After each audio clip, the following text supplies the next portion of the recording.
बघा, मागच्या पंचवार्षिकमध्ये या नव्या मुंबईच्या राहण्याचा अहंकार एका लाडक्या बहिणीने दहन केलेला होता.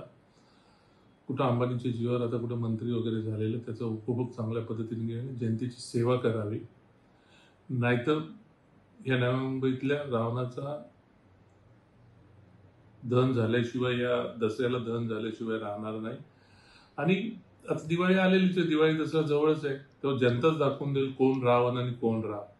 आणि रामाच्या राम काय असतो आणि रावण कोण असतो हे त्यांना लवकरच दाखवून देण्यात येईल. नाहीतर आज एवढ्या वर्ष मंत्री उपभोगलेला मनुष्य वनमंत्री झाला नसता. आता त्याने त्याचं ध्यास ठेवा. बघा, मी तुम्हाला बोललो ना, या नव्या मुंबईतल्या रावणाला फार अहंकार आलेला आहे, मंत्री झालेला आहे, नशीब वनमंत्री झालेला आहे, तरी त्यांना एवढा अहंकार चढलेला आहे. उद्या दुसरं कुठल्या जर मंत्री झाले असते तर बघायला नको. तर महायुती इथं बसलेली आहे आणि महायुतीच्या माध्यमातून जे धोरण ठरेल ते धोरण ठरलेलं जाणार आहे. हा कोण बोलणार आहे?